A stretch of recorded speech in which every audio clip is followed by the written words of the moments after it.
Why do people with ADHD procrastinate even when they really want to get something done? I'm a psychiatrist, and in this video, we will look at what ADHD procrastination actually is, what may be happening in the brain, what current research suggests, and three practical ways to make starting easier. You know that task you've been thinking about all day, the one you planned to start 3 hours ago. Somehow you've checked your phone, cleaned part of the kitchen, and reorganized a drawer. But the task is still sitting there. You know it matters. You may even feel stressed about not doing it. But starting still feels almost impossible. For many people with ADHD, procrastination is not simply thinking, I can't be bothered.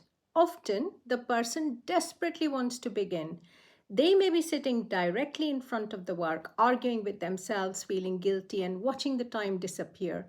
The problem is not knowing the task needs to be done, the problem is getting the brain to switch into action.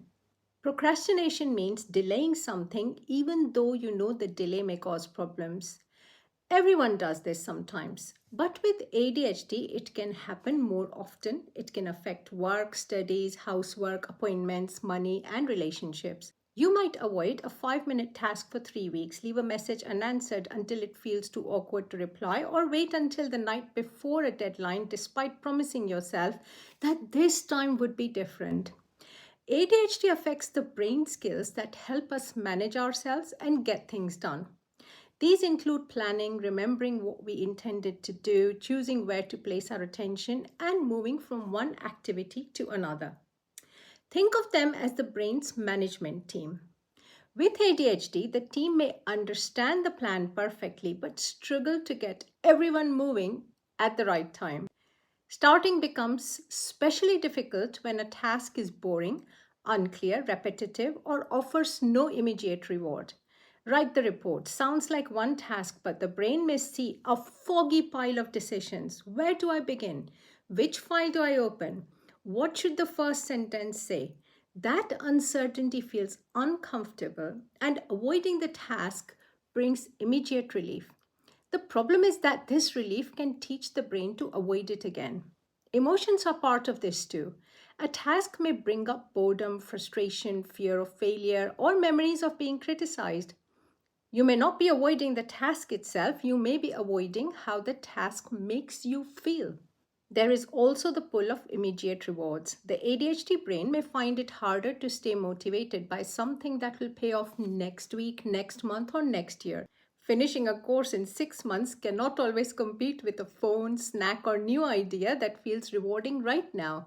It is not that you do not care about the future. The immediate option is simply shouting more loudly.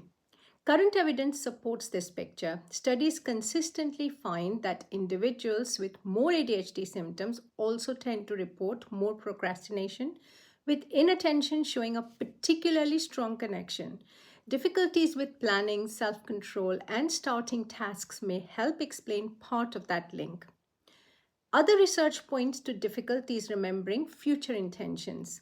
You may honestly plan to send an email after lunch, collect a prescription on the way home, or complete a form that evening. But when the moment arrives, the intention is no longer active in your mind. Evidence also links ADHD procrastination with a stronger pull towards immediate rewards, difficulties handling uncomfortable emotions, and trouble keeping goals active.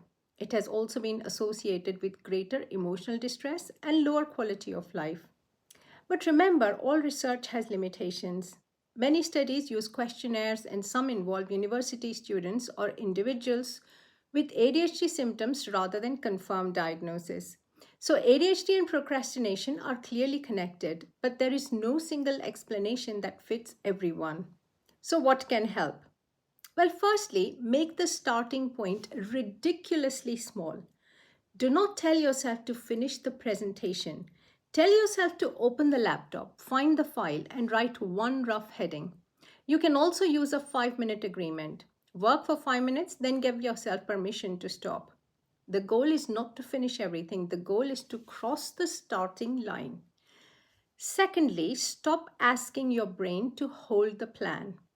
Use visible reminders, place objects directly in your path, and make alarms specific. Say, for example, instead of an alarm called reminder, label it open the bill and pay it now. Decide when and where you will begin. I'll do it later is easy to lose. At 7 after dinner, I'll sit at the table and complete the first section, gives the brain a clear clue. And thirdly, bring the reward closer. Work beside another person. Send a friend a message saying what you're starting. Use a short timer followed by a planned break, or pull a dull task with music, a comfortable place, or a favorite drink. Remove easy distractions before starting instead of relying on willpower once they are already pulling at you. More importantly, procrastination with ADHD is not proof that you are lazy, careless, or incapable. It is often a sign that the task needs more support. You may need a smaller first step, a clearer cue, a closer reward, or help with the feelings attached to it. So, the next time you feel frozen in front of a task, replace "why can't I just do it" with a better question. What is making the start difficult, and how can I make the first step easier? You do not need to complete the whole journey right now. You only need to make the next action visible and small enough to begin. Please subscribe to my channel if you've enjoyed today's video. Like it, share it, tell it. Tell it to all the people you know, and thank you for watching.